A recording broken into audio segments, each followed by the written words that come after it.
꼭 알아야 할 어제의 뉴스. 복지와 증세에 대한 입장을 물었습니다. 복지 확대를 위해 세금을 더 낼 용의가 있다는 답변이 45.1%로 복지가 줄더라도 세금을 줄이자, 현 수준으로 유지하자는 응답보다 많았습니다.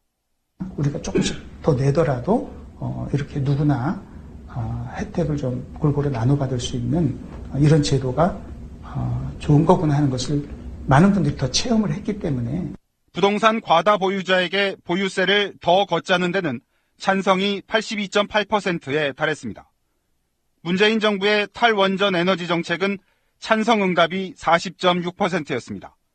필요하나 속도가 빠르다가 33.5%로 탈원전 반대 22.2%를 웃돌았습니다.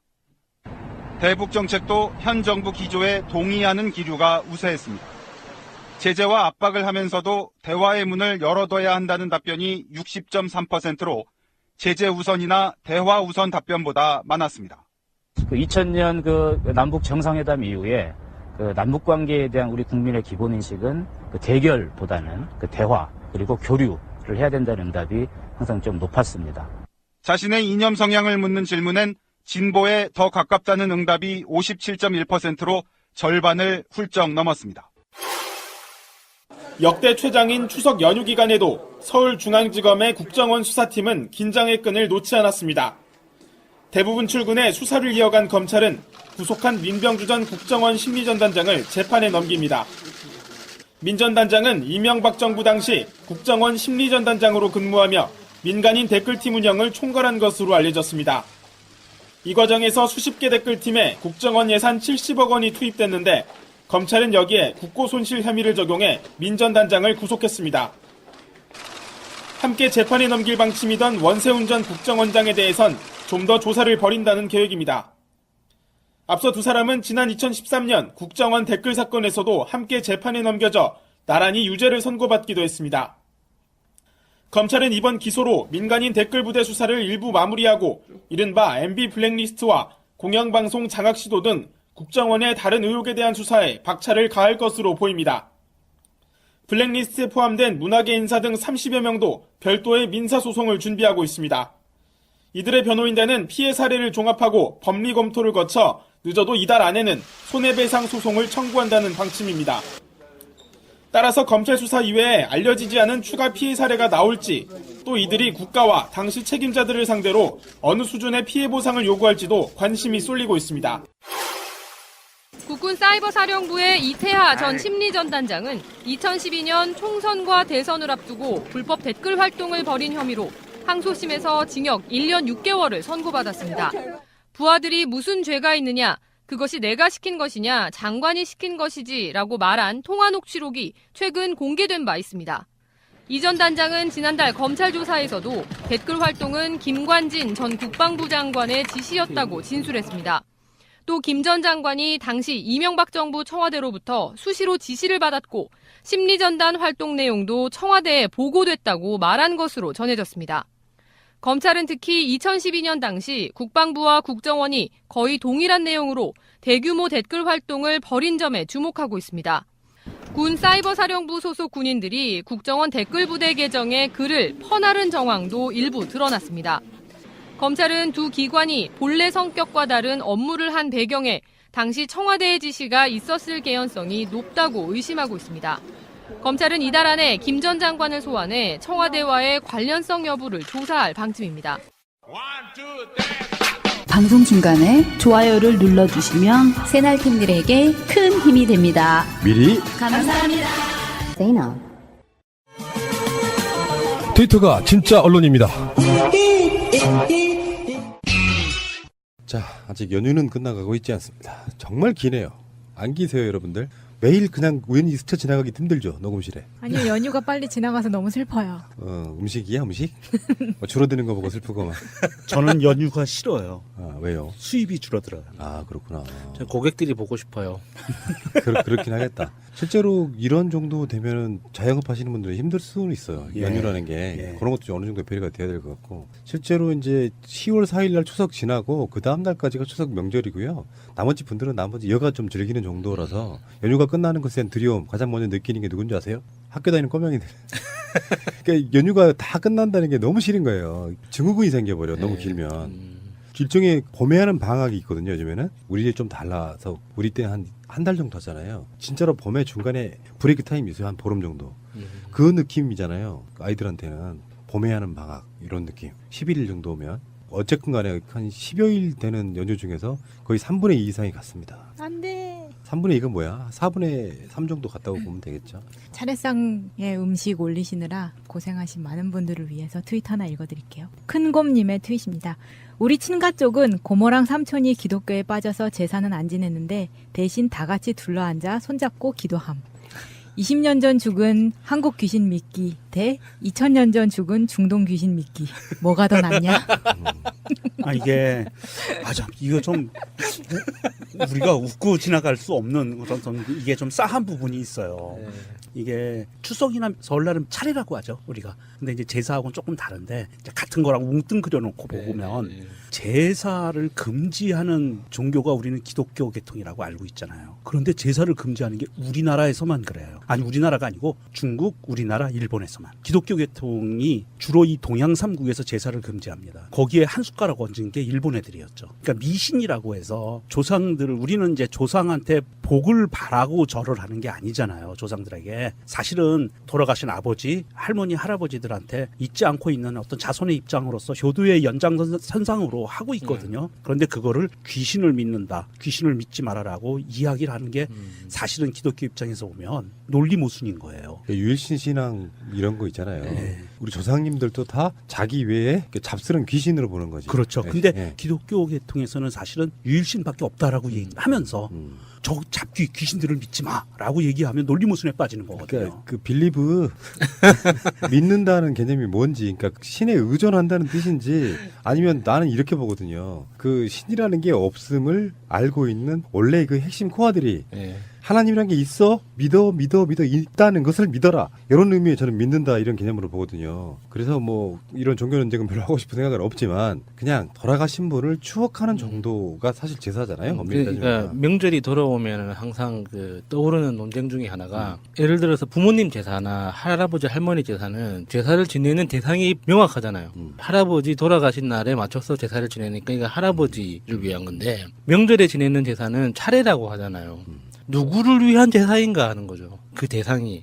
그래서 만약에 조상님이라면 어디까지, 고조 할아버지까지인가, 중고조 할아버지까지인가, 5대 할아버지까지인가, 안 그러면은 나의 씨앗이 됐던 당군까지 거슬러 올라가는 건가, 막 그러면은 3대조 중고조 할아버지까지면 밥그릇 몇 개를 놔야 합리적인 건가? 그러면은 귀신들은 그러면 한 그릇으로 다 나눠 먹나? 그럼 까치밥은 그러면은 할아버지 거, 중조 할아버지 거, 고조 할아버지 것까지 따로따로 해야 되나? 뭐 이런 논란들이 우스갯소리로 이렇게 이야기를 하거든요. 우리 김갑수 작가님이 그런 말씀하셨잖아요. 정말 조상의 음덕을 입은 사람은 해외여행 가 있다. 그러면 파인애플 한 조각 내놓으면 되는 건가요? 뭐 이제 제사를 지내야 되냐 말아야 부분은 저는 김갑수 작가님하고 조금은 생각이 달라요. 그분은 너무 쿨하게 말씀하셨잖아. 근데 그냥 추억하는 정도로 기억하는 건 그렇게 나쁘지 않다고 보는 사람이에요, 제 입장은. 근데 이제 이게 너무 과해서 저희 아버지만 해도 장손이셨기 때문에 3년상 하고 그랬어요. 3년상. 그 3년상이 어떤 식이냐면 묘지를 3년 지키는 겁니다. 아침마다 새로운 밥을 올리고 이런 방식으로 3년을 그렇게 했는데, 그게 이제 뭐 가족 공동체 개념으로서의 뭐랄까 죽어서도까지 공양해야 되는 뭐 이런 대상으로서 살아있는 가부장들이 이제 자기 자신들을 통솔하는 데 있어가지고 중요한 무기가 아니었나 이런 생각이 좀 드는데, 어쨌건 추석이라고 하는 것은 또 다른 개념. 뭐 우리들 말고도 외국에 가면 땡스 기빙 데이가 있잖아요.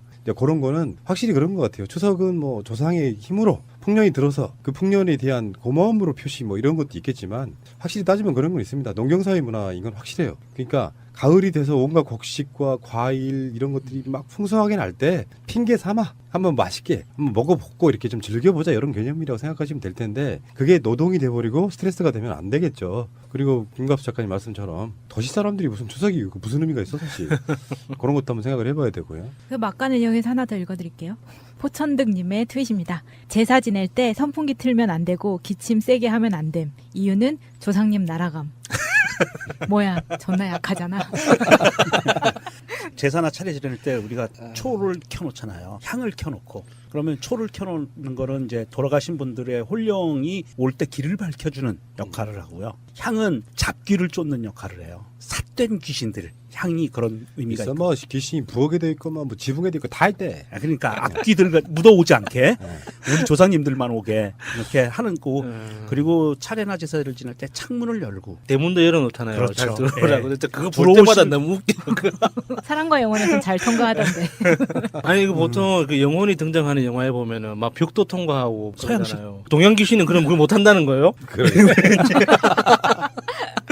동양에서는 귀신이라는 분은 이제 혼백이라고 하는데 백은 육체고 영혼은 혼이에요. 그래서 혼은 이제 올라가고 뭐 백은 가라앉고 이런 게 있는데 영혼이 오는 것에 대해서 어떤 그런 이게 사람이 살고 있는 테두리 안에 영혼이 마음대로 침범할 수 없는 그런 생과 사의 경계가 있다고 얘기를 하거든요. 동양에서는 그래서 이제 그런 전통이 생겨나는 건데 거기다 선풍기 켜놓으면 촛불이 꺼지잖아요. 영혼이 꺼지는 게 아니고. 저는 그 내세관에 대해서 부정하는 사람인데 내세관이라고 하는 거는 죽어서 다음 세상에서 그러니까 내세관이 심한 건 기독교잖아요. 그렇죠. 현세보다 내세가 더 중요한 사람들이고 이를테면 불교 같은 데서 또 윤회설이 있어. 윤회설이면 다시 태어난다는 거잖아. 근데 그거를 과감하게 깨뜨릴 수 있는 거는 질량 숫자 불변의 법칙 같은 것이 통해야 돼 사실은. 그러면 지구상에 숫자가 똑같아야 되는데 지구의 인구는 계속 늘고 있어. 그럼 그거 어디서 윤회가 돌아오는 거야 이게. 그런 것도 있구나. 그러니까 그런 거라서 조상의 가치는 저는 그렇게 있다고 생각해요. 예를 들면 척박한 시대에 척박한 데를 뭔가 일구어서 우리들이 태어나게 해준 거. 솔직히 말씀드려가지고 내 새끼가 아버지의 존재를 부정하고 자기 키워준 걸 부정하고 나는 내가 내 멋대로 태어나서 잘 살고 있어라고만 생각한다면 서운할 것 같습니다. 그렇지만 그 자식을 제외한 나머지 어떤 상황들에 대해서 보지도 못한 할아버지를 막 모셔야 되고 이러는 거는 굉장히 많이 요즘에 바뀌기도 했어요. 저희 정같지만 해도 웬만한 건 다 합동제사로 지내버리거든요. 예, 맞아요. 그러니까 돌아가신 지 얼마 되는 어떤 기준이 있어가지고 합동제사로 지내고 그러는데 결국에는 제사나 이런 명절이라고 하는 게 우리들이 갖는 어떤 죄의식 같은 거에 대한 일종의 면피 그런 행동이라고 좀 보시면 될 것 같아요. 그래서 뭔가 좀 찝찝하고 기분 나쁘니까 뭐 잘해드리고 그래야 뭔가 조금 더 우리가 더 잘 되지 않을까 하는 뭐 소박한 이런 게 있지 않을까 생각을 하고 진짜 중요한 건 살아있는 사람들이죠. 다른 건 몰라도 처가, 시댁 공평하게 갈 수 있도록 하는 그런 부분이요. 추석, 설 당일날 처가에 가 있느냐 시댁에 가 있느냐 뭐 이런 거 논쟁도 있잖아요. 항상 왜 처가는 당일날 안 가고 그 다음날 가게 되는가 뭐 이런 것도 있고 뭐 어쨌든 간에 명절 중국은 이제는 이제 우리 세대 말고 다음 세대는 없을 거예요. 아마 제가 봤을 땐 그럴 거라고 보고 잠시 후에 다시 오겠습니다. 제도로서의 민주주의가 흔들리고 구타는 일은 이제 없습니다. 민주주의가 밥이고 밥이 민주주의가 되어야 합니다. 기억해님의 트윗입니다. 드골이 나치 부역자 중 언론인을 가장 먼저 숙청한 이유가 뭔지를 우리는 매일 두 눈으로 지켜보고 있음. 그렇죠. 그거 유명한 이야기죠. 언론인의 시민들에 대한 정보 파급력, 권력을 누릴 수 있는 어떤 힘, 이게 사실은 정치인이 아무리 권력이 세다고 하더라도 언론인이 옆에 없으면 정치인의 권력은 별로 없어요. 현대 정치는 더구나 그렇죠. 네. 언론인이 있음으로 해서 언론인이 사실은 정치인들의 정치 권력을 만들어주는 역할을 하거든요. 조선시대 때 방에 한 5만 개. 여기 매스미디어인 거죠. 성벽에 5만 개씩 붙이는 방. 거울마다 요소수에 다 붙이는. 그 언론이 현대 정치에 갖는 의미. 괴벨스 역할을 하고 있는 사람들이 있는 거예요. 네. 언론인들. 관성대로 가다 보니까 옛날 습관이 그대로 나오는. 일단 그게 더 먼저가 아닐까 싶어요. 그래서 저 김갑수 작가의 인터뷰 중에 정말 중요한 얘기가 나옵니다. 기득권이라고 하는 기업이나 이런 사람들이 실제로 기득권, 보수 정당으로 문재인 대통령과 더불어민주당을 인정하게 되는 순간이 오면 이게 상수가 되는 거죠. 그러니까 건전한 보수 정당으로서 상수가 되고 그 사람들이 이 정권과 친해지려고 하는 그 분위기가 만들어지면 더 이상 거스를 수 없다는 거예요. 사실 우리나라에 지금 현재 언론들은 다 대자본의 산물에 가까워요. 대부분 다 몇 개 일부 신문사나 방송사를 제외하고는 그 대자본이 실제로 우리가 빌어먹을 것은 이 당이고 이 정권이야라는 어떤 인식이 생기기 시작하는 순간에 실제로 홍준표 같은 자들한테는 어떤 기업들도 친하게 지내려고 하지 않을 거다. 지금 현재도 그렇게 보이고 있잖아요. 그러니까 사실은 기업하는 사람 중에 다수는 건전하다는 말을 못 붙여도 보수의 대표적인 모습들이거든요. 영원한 권력. 정치인들은 낙선하면 그만이지만 기업하는 사람들은 더 삼성이 그런 것처럼 영원한 권력인데 그 영원할 수 있는 정말 본 바탕을 만들고 있는 그 기득권이 친하게 지내려고 하는 정당이나 세력이라면 그게 이제 기득권이 되는 거고 나중에 뭐 부패하고 이런 건 다른 문제 같고요. 완전 물갈이 개념으로 갈 수 있다는 것이죠. 괴벨스 네모네 그런 걸 떠나서 그러니까 언론의 가치는요. SNS가 등장하면서 그렇게까지 막 확대시키지는 않지만 우리 때까지만 해도 제4부 네. 정부의 기관 아니지만 정부의 기관을 대신할 정도의 역할을 하고 있는 것이 민주사회에서의 언론. 사부가 갖는 의미, 저도 수도 없이 많이 이야기했잖아요. 이 드골의 숙청 이야기를 아까 기억해님이 말씀하신 건데 우리가 숙청이라는 말에 대해서 너무 단기적인 이미지를 가지고 있는 것 같아요. 프랑스의 사례는 아니지만 이스라엘에서는 나치 전범에 대해서 지금도 추적하고 있잖아요. 네, 맞아요. 뭐 한번 해외 토픽으로 뭐 90살 넘은 할아버지가 뭐 남미에서 뭐 이렇게 체포돼가지고 이스라엘로 송환되고 하고 다시 전범 재판소 넘기고 하는 이런 과정이 있는데. 우리가 적폐청산이라는 거에 대해서 그러니까 정치 보복이라고 하는 야당의 저항이 나오는 이유 자체가 그런 우리의 단기적인 이미지를 이용하는 거라고 생각하거든요. 네. 청산이라거나 숙청이라고 하면은 뭔가 갉아 모아가지고 한 방에 한 칼로 싹 썰어버리는 듯한 이미지를 가지고 있잖아요. 네. 근데 실제로는 그래서는 안 되는 거거든요. 시스템을 고쳐나가고 정말 범죄를 저지르는 사람들은 적발해내서 처벌을 하고 그리고 지금 실제 어떤 물리적 전쟁 상황은 아니기 때문에 사람 목숨을 해치는 정도의 처벌은 없겠지만 우리들이 봐서 아 저런 짓 하면은 정말 일가 친척 가족들이 다 고생하는구나. 다시는 저런 나쁜 짓을 하면 안 되겠구나 하고 사람들이 한번 각성할 정도의 처벌은 분명히 있어야 된다는 거죠. 네. 근데 야당들이 지금 이용하고 있는 어떤 뭐 정치 보복, 이게 정치 보복이야라고 계속 이야기하는 건 다 실체가 없는 거거든요. 맞아요. 우리는 과거에 있었던 범죄를 파헤쳐서 범죄를 저질렀던 만큼 처벌을 하려고 하는 거지 뭐 없는 걸 만들어내서 타답하려고 하는 게 아니잖아요. 숙청이 아니라 사실은 반역이라던가 그런 거에 대해서 한 번도 처벌 숙청까지는 아니더라도 네. 처벌도 한 적이 없기 때문에 그 경험이 없어서 제1야당이라는 사람들마저도 저런 행동을 하는 거예요. 예를 들어서 드골이 한 말 중에 프랑스가 다시 외세의 지배를 받을지라도 또다시 민족 반역자가 나오는 일은 없을 것이다. 이렇게 이야기를 했거든요. 그때 당시에 나치 부역자가 6,763명이 사형을 당했고 26,529명이 징역을 당했어요. 근데 그중에서도 정치, 언론, 작가, 시인은 가중처벌을 한 거예요. 네. 이 정도의 경험이나 역사가 있으면은 우리나라에 있었더라면 제1야당이 홍준표 같이 저런 무식한 이야기, 정치보복이란 이야기를 못할 거라는 거죠. 그러니까 이승만이 그래서 정말 어떤 지구상에 있는 세상 모든 욕을 다 갖다 쓸어 담아도 부족할 만큼 나쁜 짓을 한 게 그걸 방해한 거잖아요. 친일파 청산과 부역자 처벌을 방해했기 때문에 그때 우리가 스스로 정화하고 청산할 수 있었던 거를 하지 못한 상태에서 넘어온 거예요.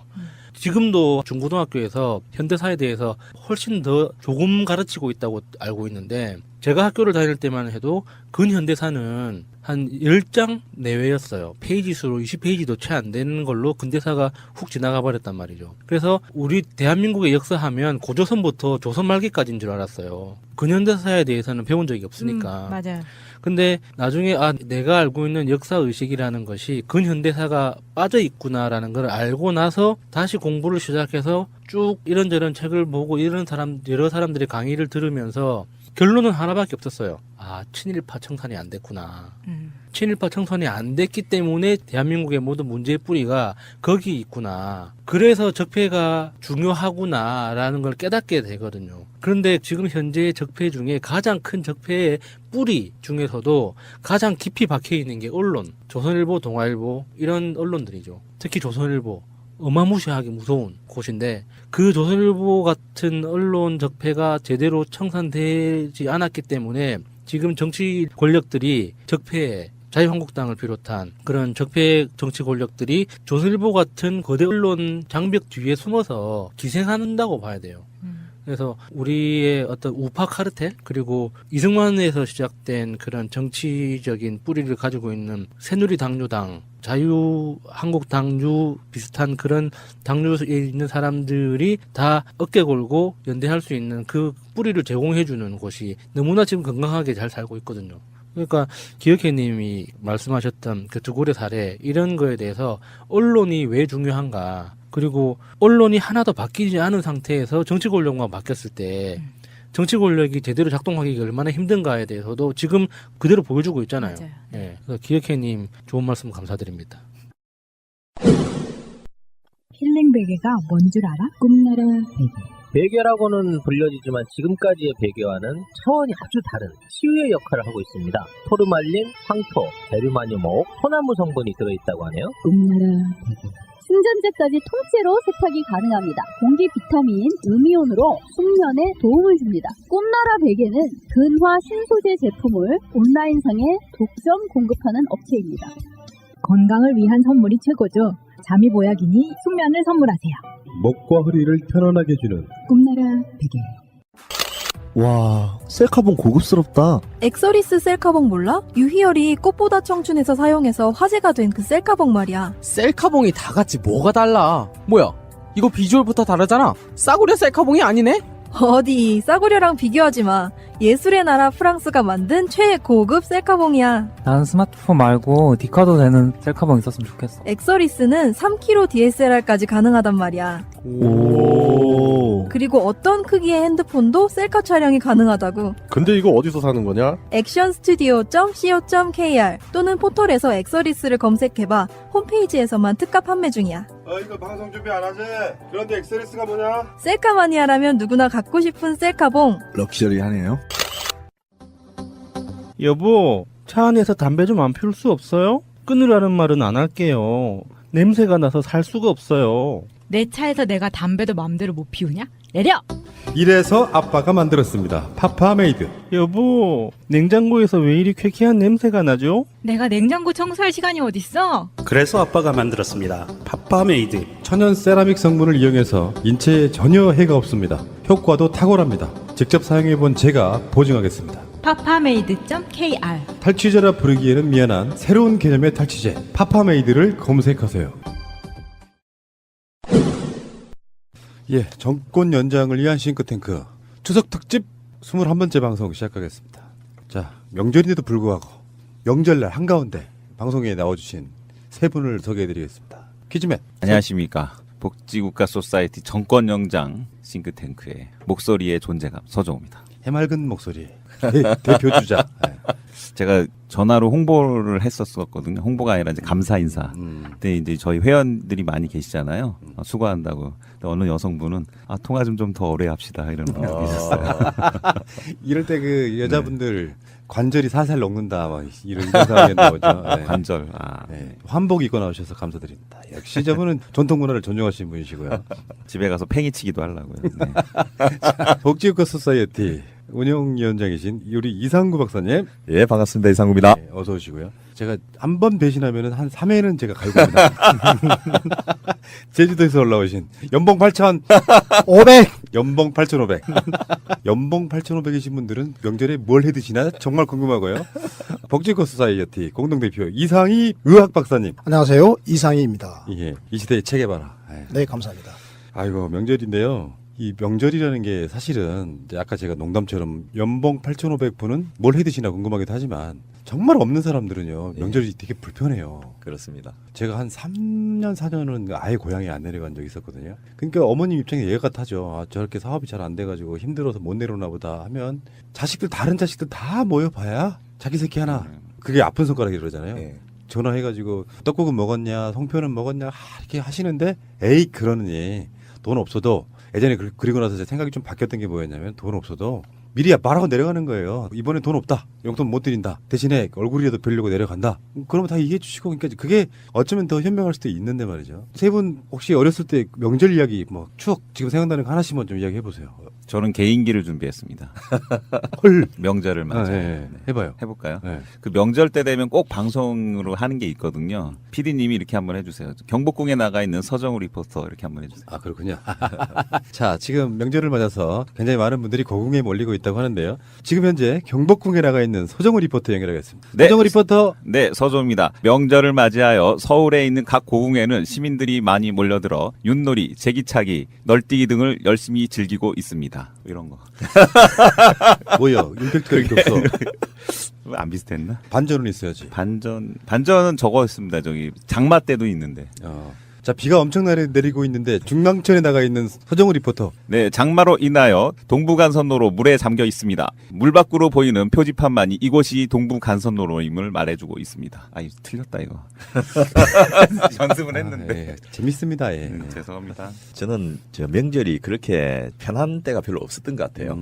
일단 의무적으로 차례를 지내야 되고 또 별로 맛있지도 않은 음식들 억지로 먹어야 되고 또 결혼하고 나니까 저 음식을 집사람이나 그 어머니가 하는데 저걸 어디까지 도와줘야 되는지 이제 이런 것도 항상 고민이 되고요. 끝나고 나면 이제 명절 후유증을 온몸으로 뭐 여성들도 더 힘들겠지만 남성들도 같이 받아야만 되고 그래서 야, 이 대한민국에서 이미 사회 제도가 바뀌고 그 가족관계도 바뀌어버린 이런 상황에서 종례와 같은 명절을 계속 가져가야 되나 뭐 이런 생각도 좀 가끔 들고 근데 운영 그렇습니다. 위원장님은 제가 봤을 때 다 좋아요. 호인이고 그런데 명절에 남자가 뭘 해야 되느냐고요.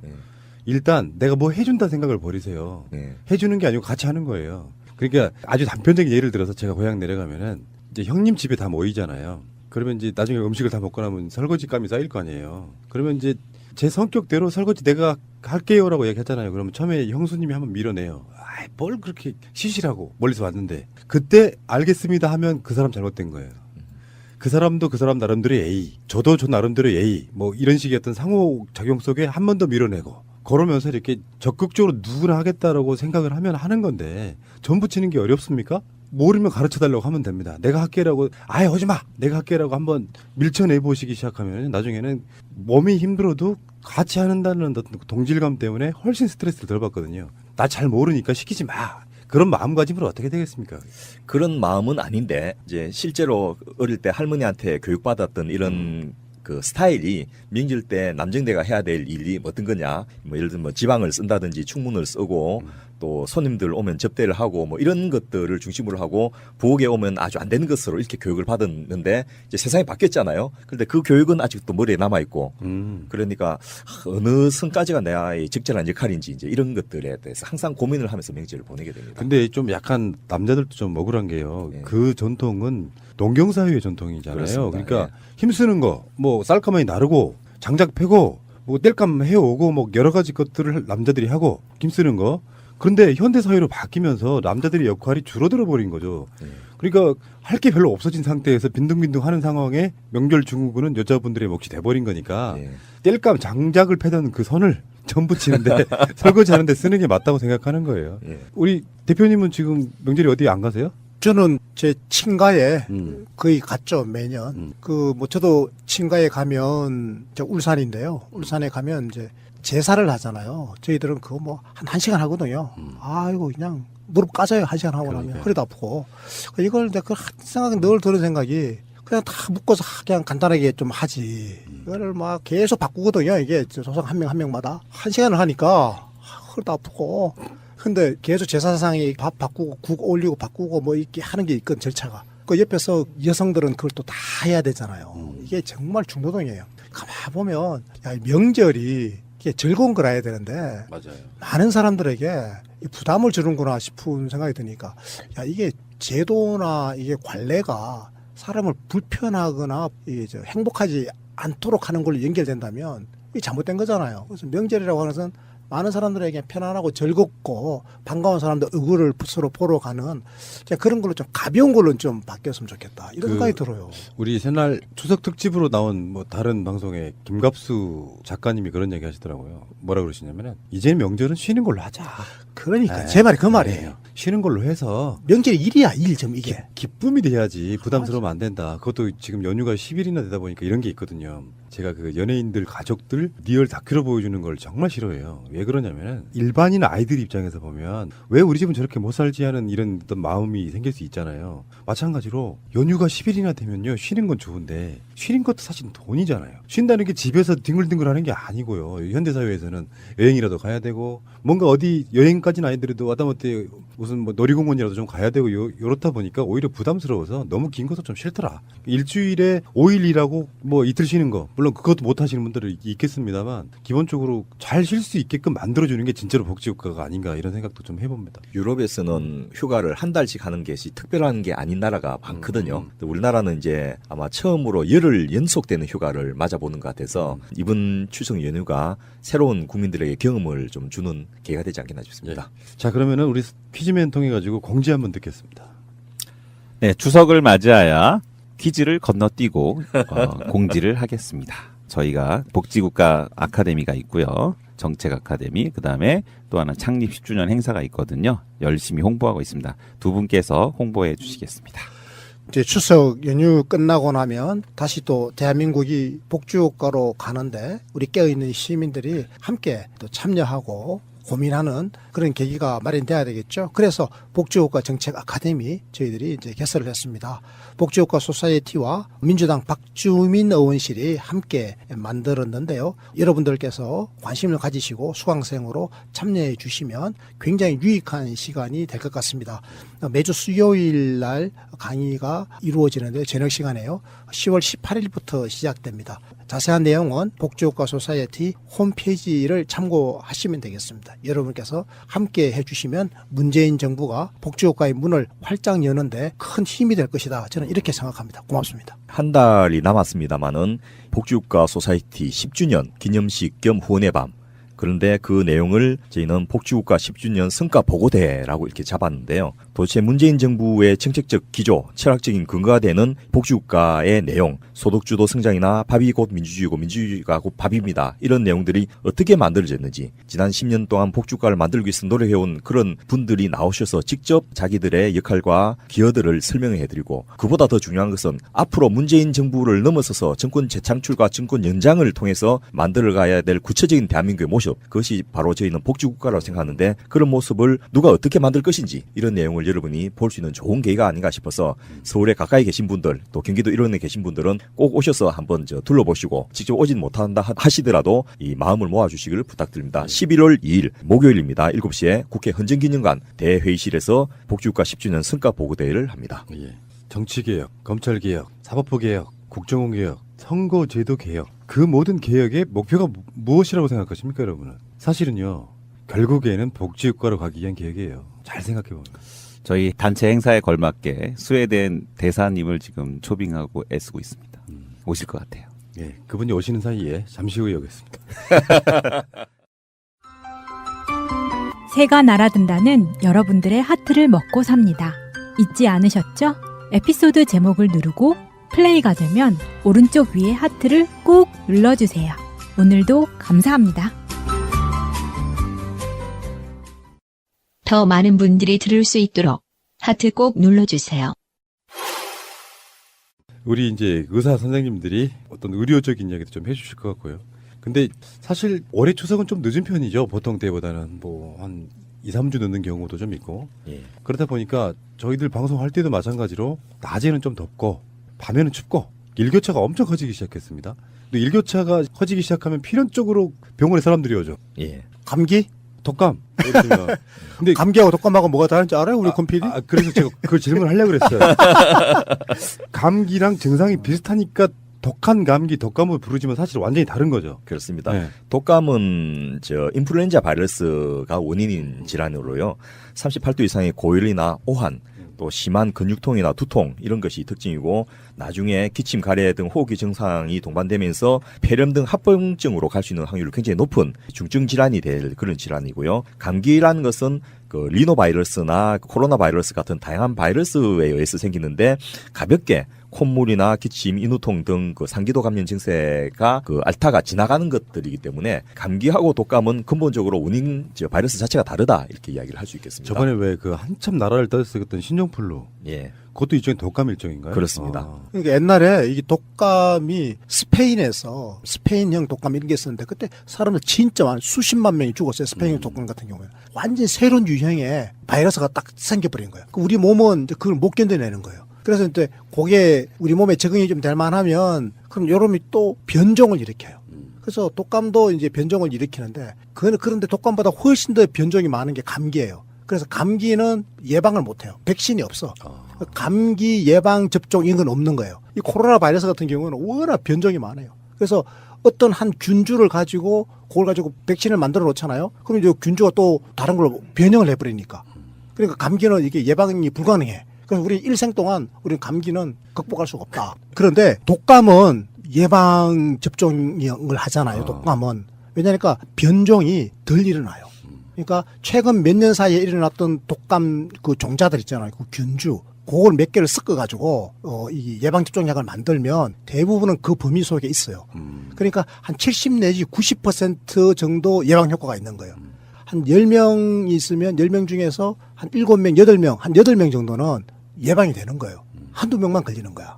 그러니까 이거 맞을 가치가 있는 거예요. 근데 제가 알러지 비염이 있거든요. 어쩌다가 이렇게 재채기하거나 콧물을 흘리면 사람들이 너 감기 걸렸구나 이렇게 물어봐요. 의사들 입장에서는 감기인지 알러지인지 본인도 자기가 알러지가 있다고 생각하지 않는 사람들 입장에서는 나도 코감기 걸렸다고 생각할 수 있잖아요. 예. 그런 어떤 구분법 같은 게 있어요? 특별하게 구분을 해야 될 필요성이 사실은 많이 없거든요. 의사들끼리도 하는 이야기가 감기는 약 쓰면 일주일 가고 약 안 쓰면 7일 간다 이런 이야기를 합니다. 왜냐하면 감기 자체를 치료해야 될 질환이 아니거든요. 근데 다만 이제 증상이 너무 힘들면 그것을 좀 완화시켜주고 또 그렇게 감기를 앓는 과정에서 새로운 변종 바이러스에 사람이 이제 면역을 통해서 적응해 나가는 거기 때문에 또 가벼운 알러지도 사실은 일종의 적응 증상 중에 하나라고 보고 그것이 아주 심해서 다른 일상생활을 못하게 한다든지 다른 합병증으로 발전할 경우에는 그것을 치료해 줘야 되지만은 증상 관리 이런 것을 하는 게 기본입니다. 그래서 독일 같은 나라에서는 감기 들어서 병원에 가면 그 생강차 끓여 드세요. 뭐 이런 처방을 진짜 양의사가 하고요. 또 쉬라고 처방 내주면 직장에 그거 내놓고는 며칠 쉬는 거예요. 근데 우리나라는 이제 그렇게 하면 욕 듣겠지만은 감기는 원래 병원 가는 병이 아니에요. 감기는 비타민 C 먹고 제가 옛날에 말씀드렸죠. 1000mg짜리 매달 먹고 그냥 푹 쉬면 저 정말 열심히 먹고 있어요 지금. 저절로 그냥 나와버리는 게 감기예요. 그러니까 감기는 치료하는 병이 아니다라고 하는 거고요. 다만 어떤 사람은 감기를 좀 심하게 앓는 사람들이 있어요. 뭐 코도 다 막히고 막 목도 붓고 이런 사람이 있거든. 그런 경우에는 타이레놀을 먹으면 돼요 그냥. 그런데 저는요 감기 갖고 일생에 지금까지 병원 가본 적이 없고요. 저는 그냥 타이레놀 먹습니다. 그걸 끝이에요 그냥. 그리고 코가 심하게 막히면요 액티피드 있죠. 항히스타민제 액티피드 먹고요. 그래서 저는 딱 정해져 있어요. 액티피드, 타이레놀. 저는 그 두 가지 먹으면 끝이에요. 그리고 기침을 이제 저는 잘 안 하는데 어떤 사람도 기침을 더 많이 하는 사람이 있는데 그럼 또 기침을 좀 그 멈춰주게 하는 종합 감기약을 팔아요. 뭐 알고 그거 갖고 병원 간지 모르겠어요. 제가 이런 말 하면 제 동료 의사들이 저는 무지 싫어하겠는지. 저 새끼 때문에 병원 수입 다 떨어진다고. 그런데 독감은 달라요. 독감은 큰일 나요. 독감을 그대로 냅두잖아요. 폐렴으로 가요. 죽어요. 실제로 스페인 독감이나 북경 독감 왔을 때 사람을 진짜 많이 죽었습니다. 그 합병증으로? 합병증으로. 폐렴으로 죽어본다니까. 폐가 다 망가져 버려요. 그래서 특히 어떤 사람들이 주로 독감 걸리면 사망이 이르는가 하면 노인네들. 그러니까 지금 이제 어르신들이잖아요. 특히 이제 75세 넘으신 분들. 75세 넘으신 분들은 독감에 걸리면 이 폐렴으로 갈 확률이 굉장히 높습니다. 또 누구냐? 만성질환 가지고 계신 분들 있죠. 당뇨병 이런 거 만성질환 갖고 계신 분들. 그리고 이제 장기적으로 이렇게 무슨 병이 있어서 약을 계속 드시고 계신 이런 분들 있죠. 그리고 또 아이들. 6개월부터 한 5살 조금 안 되는 그 아이들은 독감에 걸리면 폐렴이 올 수가 있어요. 그럼 그 아이들이 저항성이 약해서 그렇거든. 그럼 어떻게 해야 돼요? 이런 사람들은 독감 예방 접종을 받아야 되는 겁니다. 치료 받는 것보다 예방이 중요하고. 아, 그럼요. 저번에 치매도 마찬가지였어요. 그 방송을 듣고 처음 알았어요. 치매를 예방할 수 있고 늦출 수 있다는 거를. 그러면 인플루엔자 예방 접종 어떤 효과가 있습니까? 일단 그해 유행할 변이 균주를 이제 예측해가지고 그에 따르는 이제 백신을 만드는데요. 통상적으로 건강 성인에서는 이 예방 접종 받으면 70 내지 90%의 예방 효과가 있습니다. 물론 이것이 접종 받는다고 해서 아예 감기 증세 같은 것도 안 생긴 건 아니지만은 합병증으로 이완될 확률은 대단히 낮아진다는 것이고요. 일단 요 인플루엔자 백신은 접종 후에 한 2주 정도가 경과하면 방어 항체가 형성됩니다. 그래서 개인에 따라 다르지만은 요게 지속되는 게 짧게는 3개월, 많게는 한 12개월 정도가 효과가 지속되거든요. 그래서 백신의 공급 시기가 보통 지금쯤입니다. 10월에서 12월 사이를 예방접종 권장 시기로 보고 있고요. 이때 이제 접종을 받으면 가장 유행할 시기에 대응을 할 수 있다. 이렇게 말씀을 할 수 있겠습니다. 그래서 지금부터 예방접종을 이제 받으셔야 돼요. 그래서 지금 정부에서 75세 그 이상 되신 어르신들에게 지금 무상으로 인플루엔자 독감 예방접종을 지금 해주고 있거든요. 그래서 보건소나 동네 의원에 가시면 75세 이상인 분들은 지금부터 받을 수 있고, 그리고 65세 이상인 분들은 명절 연휴 끝나고 가시면 됩니다. 한 12일부터. 왜냐하면 이렇게 이제 차이를 약간 둔 거예요. 한꺼번에 너무 많이 이제 줄을 서고 몰리니까 75세 이상인 분부터 먼저 해드리고, 그다음에 명절 연휴 끝나고부터는 이제 65세 이상인 분들을 또 무상으로 지금 인플루엔자 예방 접종을 해드리는데요. 요거 이제 맞고 나면 아까 이상우 운영위원장 한 2주 정도 지나면 된다고 그랬죠. 예. 항체 생기는 게. 예. 그럼 이제 방어력이 생기는 거죠. 그래서 저 환자들 중에는 3가 백신을 맞아야 됩니까? 4가 백신을 맞아야 됩니까? 이렇게 물어오는데요. 사실은 어느 거 맞아도 큰 상관은 없습니다. 가장 유행할 것들을 중심으로 해서 만들어진 게 이제 권장 백신이죠. 그 권장 백신이 3가지 변종에 대해서 대비하는 3가 백신인데요. 거기다가 B형 바이러스 백신주가 하나가 더 첨가되면 이제 이런 것들은 훨씬 좀 베리에이션에 대해서 대응할 확률이 높아지는데, 그렇게 가격이 비싼 만큼 꼭 이것이 더 효과 있다 이런 건 아닙니다. 그래서 어느 걸 맞아도 상관없는데, 요즘은 또 주로 그 4가 백신이 아마 제약회사의 그 목적 때문에, 그 경제이익 때문에 많이 나오는 것 같은데, 어쨌든 이걸 맞으시면 그 상당 부분 합병증으로 유행되는 것을 막을 수 있다, 이렇게 아시면 될 것 같습니다. 그러니까 그 백신이라고 하는 게 그 균을 미리 건강할 때 넣어버리는 거죠, 몸에. 그렇습니다. 약독화시킨 거죠. 그러니까 지금 아이들 같은 경우에는 제가 아까 6개월 미만인 영아들은 이거 안 맞추는 거잖아요. 예. 이게 위험하니까. 예. 이게 부작용이 생길 수 있거든. 그러니까 6개월 넘은 아이들, 그리고 59개월, 그러니까 한 5살 좀 안 되죠. 그 사이의 아이들은 이제 면역력이 취약하니까 지금 이거 맞춰야 되잖아요. 예. 근데 어른들의 경우에는 한 번 맞으면 2주 뒤에 항체가 생기잖아요. 예. 방어막이 생기는데 아이들은 이게 2번 맞춰야 된다면서. 그게 무슨 소리예요? 전체적으로 한 번도 백신을 맞은 적이 없는 아이들 같은 경우에는 이 예방접종을 한 번 맞고 한 4주 뒤에 다시 한 번 더 맞습니다. 그래서 처음으로 이제 면역이 생기도록 만드는 그런 것이고요. 2017년 7월 1일, 올해 7월 1일이죠.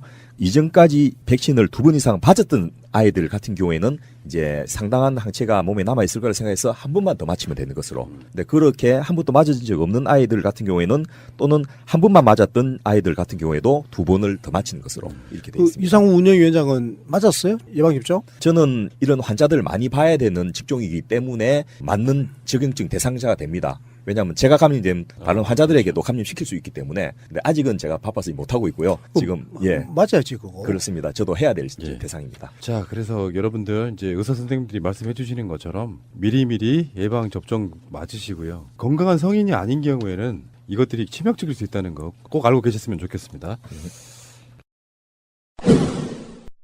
뉴본 스킨 이미라 대표. 저는 어릴 때 아토피를 알았어요. 한번 망가진 피부는 다시 돌아가기 어렵다는 걸 알았죠. 아기 물티슈라는 거 아무것도 아닌 것 같죠? 피부에 안 좋은 성분이 없어야 되는 겁니다. 물티슈 업계에 세계적 신화를 만들어낸 사람, 다시 한번 그 신화에 도전한다. 원단부터 달라야 해요. 갓난아기라고 해서 아기만 쓰는 건 아니고 아기도 쓰는, 온 가족 모두 안심하고 사용하는 제품입니다. 아기들이 쓰는 스킨케어 제품도 같은 정신으로 개발했습니다. 다른 제품들처럼 아무 효과 없는 정제수를 쓰지 않아요. 피부 진정에 좋은 병풀 립스로 바꿨어요. 확실히 달라요. 간단해요. 나만의 비법이죠. 나의 아기가 쓸 거니까. 기대하세요. 갓나나기를 검색하세요. 요즘에는 단체 선물도 굉장히 많이 발전했더라고요. 내가 단체로 뭔가를 하고 싶다, 무슨 행사가 있어서 뭘 하나 맞추고 싶다 할 때 떠오르는 게 거의 없었잖아요. 거의 쇼핑몰인데. 네.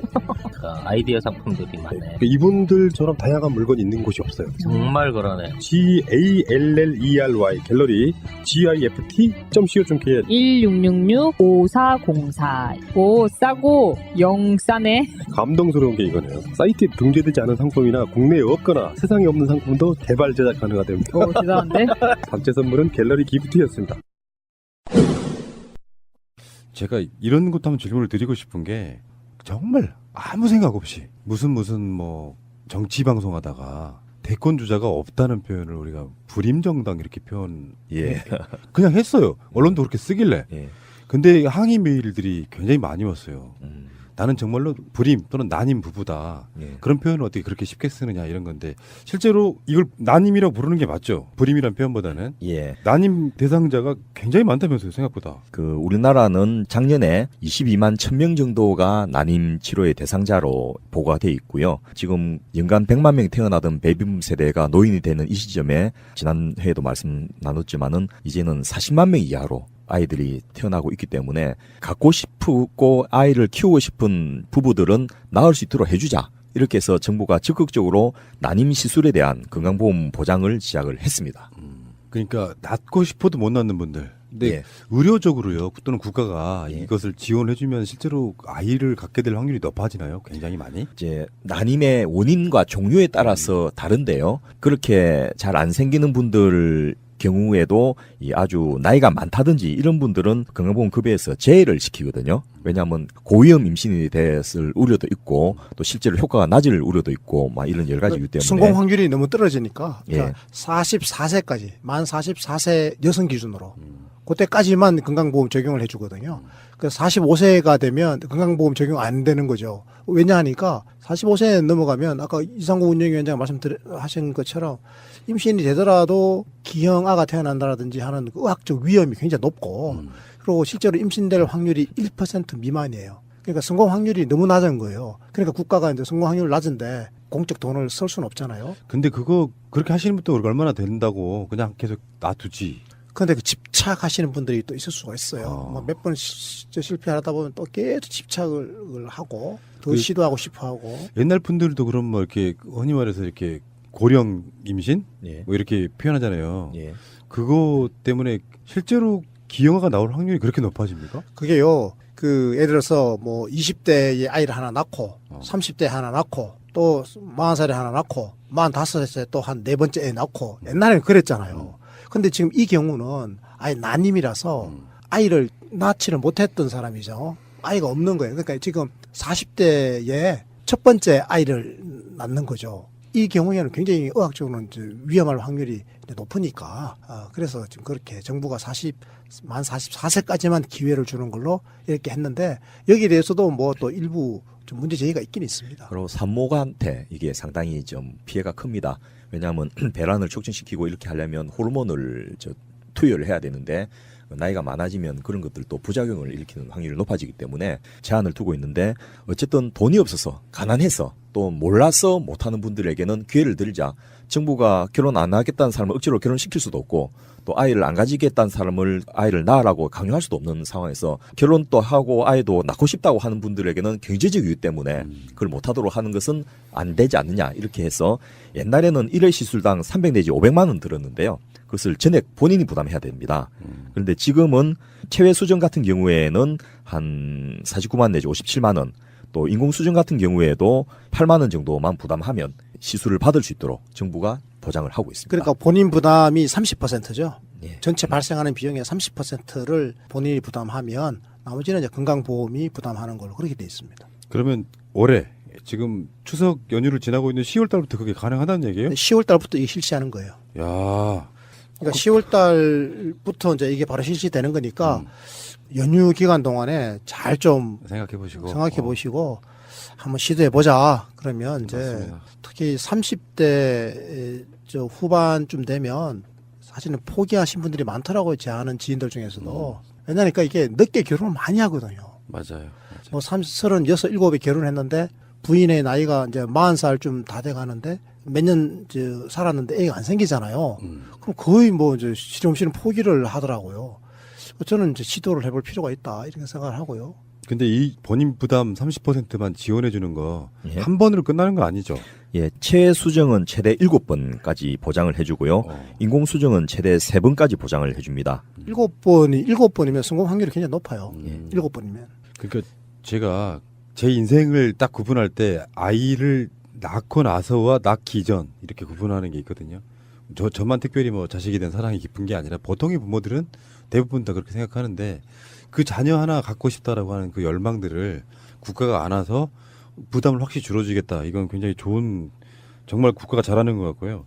우리가 이제 흔히 의학적 지식이 없으니까 뭐 인공수정이라든지 이런 거에 대해서 궁금한 게 근데 의학적으로 어떻게 도와주는 거예요? 대략 설명을 해주신다면? 예, 크게 이제 체외 수정하고 인공 수정으로 나눌 수 있는데요. 체외 수정은 배란기의 증자를 처리 과정을 거친 다음에 다시 배우자의 정액을 자궁 속에 넣어주는 거죠. 주사기 같은 걸로? 예, 그렇게 하는 거고요. 인공 수정은 난자를 채취해서 시험관 내에서 수정을 시킨 다음에 그것을 다시 그 생성된 배알을 자궁 내에 이식해 주는 거예요. 그렇군요. 근데 왜 인공수정이 훨씬 더 쌀까요? 과정이 좀 더 간단합니다. 근데 이것도 확률은 훨씬 떨어지겠는데요? 개별 시술에 따른 확률보다도 그 환자의 그 난임의 원인에 따른 확률이 훨씬 더 중요하죠. 나팔관이 막혀 있든지 뭐 어떤 저 배란이 잘 안 된다든지 아니면 자궁의 내막의 상태가 어떤지 이런 것 따라서 다 다른데요. 난임 시술을 정자 난자를 채취하고 처리하는 과정, 또 배알을 생성하는 과정, 배알을 이식하는 과정, 배알을 동결 보관 해동하는 과정 이렇게 여러 개를 나누는데 이제 이 본인의 선택에 따라서 자기 배알을 저 동결해서 보관하겠다 이런 것들은 저 급여를 안 해주는데 이 그것을 위한 필수적인 이 수정을 위한 모든 행위들은 건강보험의 급여의 대상이 된다라고 말씀을 드릴 수 있겠습니다. 지난 26일 날인데요. 그 26일 날 국민건강보험법 시행령 개정안이 국무회의를 통과했거든요. 그러니까 문재인 대통령의 의지가 담긴 거죠. 그래서 그 의료비 부담 때문에 제대로 된 치료를 못 받는 나라는 나라다운 나라가 아니다. 이렇게 해서 뭐 이게 나라냐라고 하는 촛불 혁명으로 탄생한 문재인 정부가 이제 국민의 건강권 하나를 확실하게 지키도록 노력하겠다라고 하는 의지가 지금 이제 나타났는데요. 그래서 지난 26일 날 국무회의 통과한 이 시행령 개정안 덕분에 당장 10월 달부터 적용되는 겁니다. 10월 달부터 적용되는 걸 제가 몇 가지를 이제 소개해 드릴게요. 그 중증 치매 환자 있죠. 중증 치매 환자는 이제는 건강보험 의료비의 10%만 부담하면 됩니다. 지금까지는 20에서 60%를 부담했거든요. 상황에 따라서 이제는 10%만 본인이 부담하는데 요게 10월 달부터 적용된다라고 하는 거 말씀드리고요. 그다음에 이제 그 저희들이 저 방금 논의했던 그 난임 진료비 있죠. 난임 치료를 건강보험 적용을 시키기 때문에 이제는 본인이 30%만 이제 부담하면 된다. 요것도 10월 달부터 시작하는 거다라고 하는 말씀을 드리고요. 그런데 만약에 저는 30% 부담하기도 어려운 가난한 저 서민이에요. 만약 이렇게 되잖아요. 그러면 소득 수준이 낮은 분들은 그것도 경감해 주는 제도가 있어서 본인 부담이 30%가 아니고 14%만 내면 됩니다. 14%입니다. 그리고 또 하나가 15세 이하제가 그 15세 이하 아동들의 입원 진료비 본인 부담률 5%라고 그랬잖아요. 그것도 10월 달부터 시작됩니다. 그래서 당장 이제 명절 연휴 끝나고 나면 이제 아이들 입원할 일이 만약에 생긴다면 이제 5%만 본인이 부담하면 된다. 근데 또 만약에 이 5% 부담하는데 우리 집은 차상위 계층이에요. 가난해요. 그러면 그것도 이제 3%만 내도록 그렇게 좀 또 했고요. 그리고 치과에 가면 그 치아 홈매우기라고 그런 게 있습니다. 치아에 홈을 내어가지고 충치 안 생기게 해주는 거. 그것도 지금까지는 이제 아동들이 할 때 그 18세 이하의 아동의 경우에 현행 그 30%에서 60% 정도 본인 부담을 했는데 요것도 10%만 내면 되도록. 요것도 이제 당장 시행되는 거고요. 또 이제 어르신들에 해당되는 이야기인데 65세 이상 노인들의 경우에는 그 털리 있죠. 털리 시술할 때 내는 본인 부담금이 현재 50%거든요. 요거 30%로 줄어드는데 요거는 11월 달부터 적용됩니다. 그러니까 명절 연휴 끝나고 한 달 지나면 11월 달부터 털리가 적용되죠. 요렇게 해서 이제 문재인 정부에서 본격적으로 국민건강보험의 보장성 확충이 우리 피부에 와닿게 된다라는 말씀을 제가 드리는 겁니다. 의료 부분에 있어서는 적어도 저 문재인 대통령이 추석 선물을 종합 선물 세트로 준비를 하셨구만요. 정권 교체를 한 보람이 좀 느껴지네요. 예. 국회에서 우리 영어로 어그로를 끌수록 아마 시행령은 많아질 거라고 봐요. 예. 박근혜도 그런 경우를 많이 했잖아요. 그렇죠. 법률을 통과 안 시켜주면 이제 시행령을 하는 거죠. 근데 요거는 원래 이제 시행령 사안이었습니다. 원래. 대통령께서 결심하면 되는 거였죠. 네. 기다리면 다 돌아가시게 생겨가지고.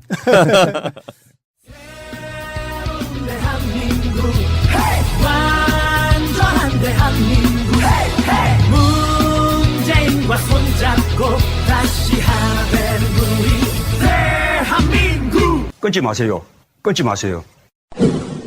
강서구에 특수학교 설립한다는 거 관련해서 인터뷰를 한번 한 적이 있었어요. 몇 달 전에 한 반년 됐나요? 그런데 그게 이제 공방으로 갔었잖아요. 김성태 의원의 공약으로 한방병원을 세우기로 했다라는데 사실 알고 보면 그게 교육청 관할이잖아요. 서울시 교육청이 학교 부지를 쓸 수 있게 되는 소유권을 갖고 있는 상태인데 지역 국회의원이 이제 사실 현실 가능성이 없는 공약을 걸어서 이제 사람들을 현혹했고 그러다가 거기에 특수학교 세우게 해달라고 공청회 같은 거 열면 이제 동네 주민들 와서 집값 떨어진다고 이제 반대하고 그러다 보니까 학부모들이 무릎 꿇고 이제 비는 장면이 이제 SNS나 영상을 타기 시작하면서 사회적으로 완전히 역전됐어요, 분위기가. 그래서 여당도 그렇고 서울시 교육청도 그렇고 특수학교 더 세울 거야 이렇게 나가고 있더라고요.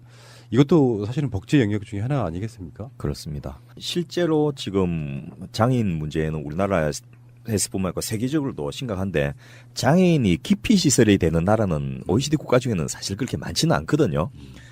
이번에 조영 교육감이 발표도 했습니다만은 특수학교 들어갔고 집값 떨어졌다는 증거가 없다. 그렇죠. 예. 그러고 실제로 뭐 범죄율이 증가한다든지 이 뭐 주민들이 불편하는 이런 것이 거의 없습니다.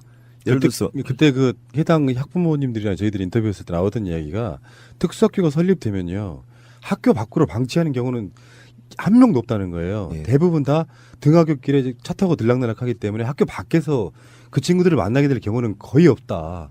우리는 그 인식이 있잖아요. 장애인 학교가 있으면은 뭐 학교 앞에 장애인 친구들이 막 돌아다니고 그렇게 못한대요. 관리상. 지금 실제로 그 특수학교가 있는 청와대 앞에 종로구 통인동 이쪽에 가보면 거기 주민들 아무도 그거 갖고서 불편하다 얘기하는 사람 없습니다. 또 실제로 땅값 떨어졌다라고 하는 경우가 전혀 없었죠. 그렇습니다. 실정 연구에서도 뭐 아파트 값이나 주택 값이 떨어진 경우가 전혀 없었고 오히려 더 오른 경우도 있고 그건 상황에 따라서 다른 거죠. 그런데 지금 2006년도 특수학교 교육 대상자가 62,500명에서 지난해에는 87,900명으로 10년 사이에 25,400명이 늘었는데 같은 기간에 특수학교는 한 정원이 2,000명 정도밖에 증가를 안 해가지고 실제로 지금 이 특수학교의 부족이 심각한 상황이고요. 또 하나는 이제 특수학교를 하지 말고 각 개별 학교마다 특수학급을 해가지고 중증도가 심하지 않은 학생들은 같이 어울려 사는 교육을 시키자. 또 이런 철학적 논리도 있거든요. 그래서 일반 학생들이 장애우들하고 같이 어울려 사는 것이 당연하게 생각하고 또 그 장애우들하고 협조하면서 어떻게 사는지를 알게 해주는 것도 교육의 목적상 굉장히 중요하다. 이런 논리도 있기 때문에. 그러니까 특수학교만 해법은 아니네요. 그러고 보면. 그런데 이제 아주 심각한 분들 또 이 농아라든지 맹아라든지 이런 분들은 또 특히 필요하고요. 뭐 그렇게 특수 학교로 해야 될 분들도 있지만은 지체라든지 뭐 정신 박약이라든지 이런 분들은 일반 학교에서 정도에 따라서 같이 갈 수 있는 이런 학생들도 있기 때문에 그렇게 다양하게 시도를 해야만 됩니다. 근데 지금 일반 학교에 가 있는 중증 장애인들의 경우에는 굉장히 고통을 겪는 경우가 많습니다. 아이들이 막 괴롭히고요, 따돌리고 해가지고 굉장히 어려워하는 경우가 많이 있어요. 그리고 특수학교가 아닌 일반 학교에서는 보통 일반 선생님들이 그 장애 아동을 함께 돌보는데 그 준비가 제대로 잘 안 돼 있어 가지고 굉장히 여러 가지로 힘들어해요. 그럼 왜 그러면 특수학교로 가야 될 그 중증 장애인이 왜 일반 학교 가 있냐 이런 경우는 사실은 특수학교의 정원이 너무 지금 과잉이라서 갈 곳이 없어서 그냥 부모님들이 계산해 보는 거죠. 우리 아이 정도면 일반 학교 가도 되지 않을까 싶어서 그냥 일반 학교로 보냈다가 나중에 후회하고 특수학교로 옮기는 경우도 생기는데 뭐 특수학교가 너무 과밀해가지고 뭐 2시간씩 이렇게 애를 데리고 또 출퇴근을 해야 되는 경우도 있고 굉장히 어렵죠. 교육 받는 것에는 무리가 없는 그 신체 장애 같은 경우는 같이 어울릴 수 있도록 만들어주는 분위기도 중요할 것 같고요. 예. 따로 모아서 교육해야 되는 어떤 정신지체 같은 경우는 시설을 만들어서 교육하는 게 더 나을 것 같고. 자폐증이나 이런 그 몇 가지 질환의 경우에는 일반 학생들하고 같이 어울려 지내면 굉장히 더 좋아지는 경우도 있습니다. 제가 아시는 그 아주 친한 분의 그 애가 정신 박약인 줄 알았는데 나중에 키워보니까 정신 지체나 박약이 아니더라라고 이제 그 밝혀진 것이고 마치 레인맨에 나오듯이 어떤 특수한 분야에는 굉장한 두각을 나타내가지고 예를 들면 뭐 컴퓨터로 그 프로그램을 짠든지 이런 것들을 배운 지 1년 만에 그 전국 경시대에서 1등을 하고 막 이런 일이 벌어지니까 그 가르치는 선생도 좋아하고 그 학부모는 당연히 좋아하고 또 그 학생들은 그것 때문에 굉장히 자랑스러워하고 이렇게 해서 굉장히 성공한 케이스도 제가 봤거든요. 그래서 역시 누군가가 정성을 들여서 잘 관리하고 하면 또 그 학생들 때문에 그 친구들이 그 아이하고 같이 출퇴근하고 가방도 들어주고 또 그 아이들하고 같이 노는 방법도 배우고 이런 것들을 보면서 신경과 예산을 투입하면 되겠구나 이런 생각도 제가 참 많이 배웠습니다. 그래서 우리 대한민국의 지금 큰 문제가 말이에요. 차별하는 거거든요. 배제하는 거, 차별을 가하는 것 이런 건데요. 이 지금 김성태 의원이 저는 뭐 크게 잘못했다고 생각해요. 물론 김성태 의원 이야기를 들어보면 또 나름대로 조금 또 해명이 되긴 해요. 사실은 이 공진초등학교 그게 원래 초등학교니까 그게 교육청 땅이잖아요. 그래서 그거는 교육 용도로 써야 되는 게 맞는데 그 마곡지구가 개발되면서 마곡지구로 그걸 옮긴다라고 하는 것을 방침을 정하고 실제로 또 서울시 교육청에서 옮기려고 노력을 하긴 했었어요. 근데 마곡지구로 가는 게 끝내 그것도 실패해버렸어요. 서울시 교육청에서 하다가. 그 와중에 그 빈틈이 생기니까 간다하는 그 빈틈이 생겼을 때 이게 선거 공약으로 내세우면서 이게 허준 선생이 또 그쪽에서 태어나시고 또 대한한의사협회가 또 그 지역구에 강서구에 있어요. 그러니까 이제 한의사협회가 있고 허준 선생의 생각이 있는 곳이기 때문에 거기에다가 국립한반병원을 지으면 좋겠다라고 하는 이제 정치적 아이디어를 내고 그 빈틈을 밀고 들어갔는데 결과적으로 이제 마곡지구도 안 되게 생겨버린 거예요. 그러니까 서울시 교육청에서 안 되겠다. 도로 이 자리에다가 지어야 되겠다. 이렇게 돼가지고 이 스텝이 막 꼬여버리는 거예요. 이제 그러면 그걸 빨리 인정을 하고 김성태 의원이 솔직하게 지역 구민들에게 전후 사정을 설명을 하고 자기 계획을 포기해야 되는데 그걸 안 하고 오히려 님비 현상이라든지 뭐 이런 사회적 배제라든지 하는 사실 안 좋은 심성에 찌들어 있는 일부 주민들도 있을 거 아니겠어요. 그 주민들이 이기적인 어떤 심성에 영합 부추기는 거죠. 사실 알고 보면. 사실은 부추긴 거가 된 거예요. 결과적으로. 그래서 이게 정치가 결과적으로는 우리 사회의 복지국가를 역행하는 방향으로 움직이는 대표적인 사례가 김성태 의원의 사례가 아닌가 저는 이런 생각을 합니다. 그리고 이번에 학생들을 대상으로 한 특수 학교만 문제가 됐지만은 사실은 그 학교 졸업하고 나서의 삶이 더 큰 문제거든요. 제가 정신보호센터장을 한 2년 동안 하면서 우리 정신보호센터에 의뢰된 발달장애 아동들을 어떤 사회적응 훈련을 시킨 다음에 보호작업장이라는 곳에도 보내보고 또 일반 직장에 취직도 시켜보고 예를 들면 타조 키우는 데 가서 타조하고 같이 놀면서 타조 알도 가져오고 하는 이런 아주 단순한 일들을 시키는 이런 것도 해봤는데 정말 미어 터지더만요 속이. 그러니까 너무나 돈을 그 아이의 월급을 국가가 다 대주고 정말 작은 일만 하게 하는 이런 부분을 하는데도 고용주가 싫어하고 지금 여러분 롯데리아나 몇 군데 가면 장애인들을 채용하는 것들을 볼 수 있는데 그나마 거기서 일하는 분들은 좋은 편이에요. 그 박해나 차별을 보면서 이 사회가 참 너무나 포용력이 없구나 하는 이런 안타까움을 제가 많이 느꼈고 또 보호작업장이라는 것이 실제로는 제대로 일을 시키기보다는 특정한 업자의 이권으로 전락해가지고 이 장애인 물품 우선 구입이라든지 이런 것들을 렛대를 붙이기 위해서 실제로 그분들이 일을 하진 않는데 활용하는 이런 것들도 제가 보면서 그런데 복지국가는 다르더라고요. 예를 들면 사반신이 완전히 마비된 장애인 1명을 위해서 풀타임 3명, 4명, 파트타임 5, 6명을 케어를 할 수 있는 인력으로 붙여주고 또 그분을 주택가의 한가운데 있는 집에 보내주면 이웃들이 여러 가지 혜택이 많이 생기는 이런 행태를 해가지고 그런 장애인이 들어오는 것을 거부하거나 반대하는 것이 아니고 오히려 환영하는 그런 분위기까지 만드는 걸 보면서 우리가 가야 될 길이 참 멀구나. 그러고 그런 불편한 분들과 같이 어울려 사는 삶을 이제는 점점 배워야 되겠구나 이런 생각도 많이 합니다. 그런데 이게 지금 배제하고 뭐 이런 게 사실 님비라고 하는 말이 있잖아요. 근데 님비라고 하는 것도 역지사지하는 마음을 조금 가져보면 어떤 지역에 어떤 시설이 들어온다라든지 그러면 사람들이 반대하잖아요. 그러면 반대하는 사람은 우리가 막 비난하거든요 또. 근데 사실 또 입장 바꿔가지고 만약에 그 지역에 자기가 가 있으면 자기도 또 반대할 가능성이 커요. 그래서 이게 님비라고 하는 것을 근원적으로 해결하기 위해서는 이게 혐오 시설이라고 하는 이런 것들에 대한 개념이 완전히 바뀌어야 되거든요. 그러니까 예를 들어 가지고 화장장이라든지 그다음에 장례식장이라든지 이게 장애 학생들을 위한 특수학교라든지 이런 것 자체가 님비 시설이라고 하는 것이 우리 사회적으로 더 이상 인정되지 않도록 해버려야 된단 말이죠. 그러려면 그 시설 자체가 그 지역 주민들에게 하등의 불편을 주지 말아야 돼요.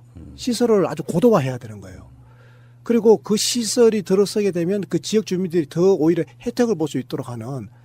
예를 들어서 뭐 그 특수학교가 들었으면 특수학교 부지의 상당 부분을 갖다가 무슨 공공수영장 같은 걸 만들어서 지역 주민들도 함께 이용할 수 있도록 하면 땅값이 오를 거 아니겠어요? 그렇게 하면 그 지역 주민들이 주로 이용할 수 있도록 우선권을 주는 거예요.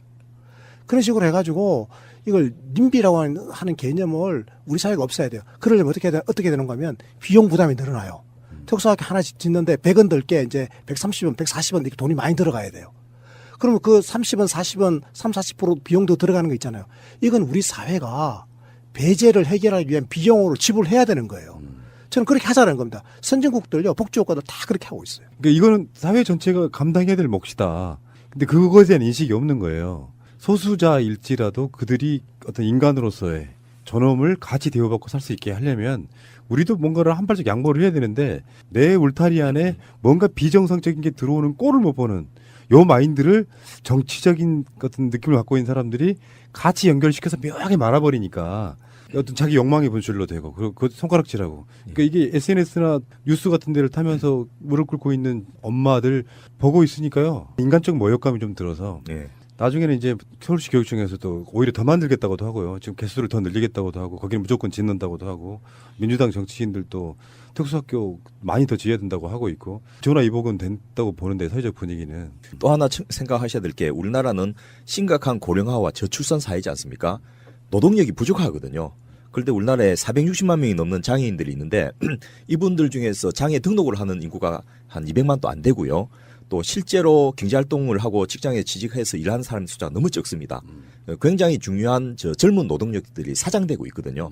그래서 그런 측면에서 대한민국이 유지 발전하기 위해서는 이제 장애에 대해서 편견이나 이런 걸 극복하고 또 적절한 지원을 해가지고 이분들이 사회생활을 할 수 있도록 하지 않으면 대한민국이 유지가 안 되는 이런 절박한 상황이기 때문에 장애가 아닌 분들도 이제 정신을 차려야 되고요. 또 하나가 이제 국가가 또 해야 될 역할 중에 하나가 장애를 한 번 장애로 등록되면 평생 가게 하는 이런 부분을 이제 좀 바꿔가지고 다수의 국민들이 장애의 혜택을 볼 수 있게 만들어야 됩니다. 한시적 장애 등록 제도 같은 걸 해가지고 팔다리 부러질 때는 장애 등록증 나오고 그때 장애 주차장을 이용해보고 또 각종 혜택도 받아보면 장애가 남의 아니구나. 나도 장애인 될 수 있고 또 내 주변에 있는 사람도 실제로 우리나라 장애인 90% 이상이 후천적 장애거든요. 그렇게 될 수 있구나라는 걸 알게 해줘야 되고 노인 인구는 전체의 한 70%가 장애인입니다. 그래서 이런 장애를 좀 가깝게 만들고 보편화시키는 이런 노력들을 국가가 의도적으로 해야지 실질적으로 극복이 될 사안이 아닌가 싶습니다. 우리가 이제 명절 하게 되면 그 가족과 친지들이 이제 또 함께 얼굴을 맞대고 또 뭐 형제들 오래간만에 또 얼굴도 보고 또 부모님 중심으로 뭐 오순도순 식사도 한씩 같이 하고 하는 계기가 되는 거잖아요. 그래서 우리가 이제 나 혼자가 아니고 그래도 함께 살아가고 있다라고 하는 것을 사람 사이에 정을 느끼는 계기가 명절 아니겠습니까? 근데 우리 대한민국은 그 범위가 너무 좁아요. 나 그리고 핵가족 중심의 내 소가족 그리고 조금 더 넓어가면 이제 부모님까지 가는 그 정도 선에서 우리 공동체가 딱 멈춰버려요. 그러니까 연대의 범위가 너무 좁은 거죠. 저는 이번 명절을 계기로 해가지고 우리가 한번 좀 생각해 봐야 되는 거죠. 이제는 지역사회까지 그리고 우리 국가사회 전체가 서로 연대할 수 있는 방안을 찾아내야 된다. 그 연대한다라고 하는 것은 특정인을 배제하지 않는 거거든요. 뭐 비정규직에 배제당하고 있고 장애인들이 차별받고 있고 우리 사회에 수많은 그런 이제 배제가 있단 말이지. 이 배제가 아니라 이제 포용으로 가야 되고 이 포용으로 오히려 가는 사회가 경제 성장도 더 잘하더라라고 하는 것은 입증된 거 아니에요. 그런 게 이제 포용적 경제 이런 개념이고요. 포용적 복지국가라고 하는 게 문재인 정부의 지금 국정의 큰 이념 아니겠습니까? 그래서 이제는 포용적 복지국가로 가자라고 하는 것이 굉장히 중요한 우리 시대의 이제 하나의 지침서다. 저는 이걸 우리 이제 명절에 한번 한번 깊이 있게 한번 좀 생각해 보는 이제 계기가 됐으면 좋겠고요. 이제 그렇게 된다면 우리는 다양성을 이제 인정하게 되거든요. 우리 사회에는 여러 종류의 사람이 있는 거예요. 수많은 종류의 그 중에 장애를 가진 사람도 있고, 또 여러 가지 특징을 가진 사람들이 함께 더불어서 살아가는 거죠. 근데 그 누구도 우리가 배제하지 않는 이제 그렇게 서로 어우러서 살아가는 그런 모양새를 좀 갖췄으면 좋겠다. 이제 저는 이런 생각이 듭니다.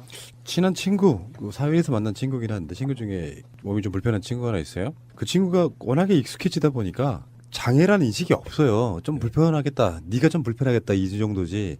내가 그 친구를 통해 가지고 특별히 불편하거나 이득되는 것도 없고 그냥 일상에 그냥 친구로 지내는 경우가 많거든요. 그런 그 선입견도 좀 버려야 되고요.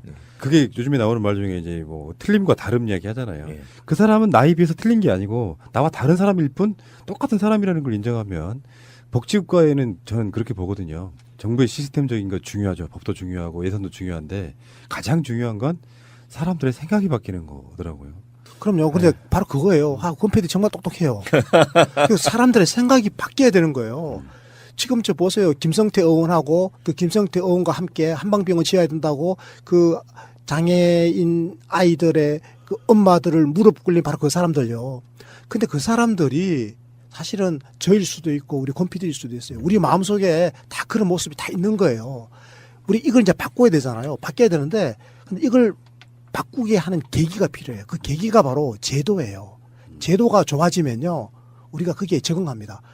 똑같은 사람의 형상을 하고 사람의 심성을 갖고 살고 있는데 복지국가에서 사는 사람들은 굉장히 마음이 따뜻하고 서로 연대하고 상대방을 많이 배려해 주려고 하고 범죄도 잘 안 일으켜요. 근데 미국 같이 저렇게 아주 그 정말 생존 본능이 경쟁이 치열한 사회에 사는 사람들은 범죄도 무지 많이 일으키고 서로 그냥 헐떡고 그냥 비방하고 따돌리고 소외시키고 이런 경우가 더 많잖아요. 그래서 그 두 나라를 비교해 보면 이 복지국가하고 하나는 복지국가가 아닌 거죠. 그래서 문재인 정부가 정말로 포용적 복지국가를 건설할 수 있도록 우리가 좀 힘을 잘 모아주면 그러면 제도가 바뀌는 거예요. 그렇죠. 제도가 바뀌면 사람의 심성도 바뀐다니까요. 조금 더 이제 여유가 생기게 되고 남을 배려하게 되고 이제는 그 이 다양성을 인정하게 되는 거죠. 그리고 사실 제가 마지막으로 꼭 한 말씀만 드리고 싶은 거는요. 장애인 이야기가 나왔었는데 사실은 뭐 어떤 사람은 태어날 때부터 장애인으로 태어난 경우가 있고 또 어릴 때 장애인이 되어서 또 일생을 장애인으로 살아가는 사람이 있는가 하면 또 어떤 사람은 40, 50에 장애인이 되는 사람도 있고 근데 누구나 장애인으로 살다가 죽어요. 죽기 얼마 전에는 누구라도 장애인으로 산다니까요. 정상적인 고등이 불편하면 다 장애인이죠. 그럼요. 심장병 장애인으로 되고 콩팥 장애인이 되고요. 다 이렇게 장애인으로 일정 기간을 살다가 죽는 거예요. 할머니들 유모차 끌고 천천히 걸어가시는 것도 사실 장애잖아요. 그 장애인이죠. 네. 그럼요. 알겠습니다. 굉장히 좀 뜻깊은 시간이었던 것 같고요. 명절이라고 하면 최소한 사람과 사람 사이에 온기를 느낄 수 있는 그런 시간들 아니겠습니까? 남아있는 연휴 기간 잘 보내시기 바라고요. 우리 복지국가 소사이어티의 정권 연장을 위한 싱크탱크는 변함없이 다음 주에 또 뵙겠습니다. 고맙습니다. 감사합니다. 인터넷 쇼핑몰을 하고 싶으세요? 회사 홈페이지를 만들고 싶으세요? 새날과 연대하는 한국 도메인 지원센터에 연락해보세요. 새가 날아든다를 듣고 연락했다 하시고 상담을 한번 받아보세요. 친절하게 응대를 해주실 겁니다. 아주 저렴한 가격으로 홈페이지를 만드는 방법, 한국 도메인 지원센터입니다. 02-6049-2616 한글로 한국도메인센터.kr 홈페이지 잘 만드는 회사가 한국 도메인 지원센터라는 것을 전 세계가 알아버렸습니다. 새가 날아든다 팟빵 1, 2 채널 유튜브 새가 날아든다 구독하기를 꼭 눌러주세요. 구독하기를 하시면 정말 새가 날아갈 수 있는 힘을 주시는 겁니다. 구독하기는 공짜입니다.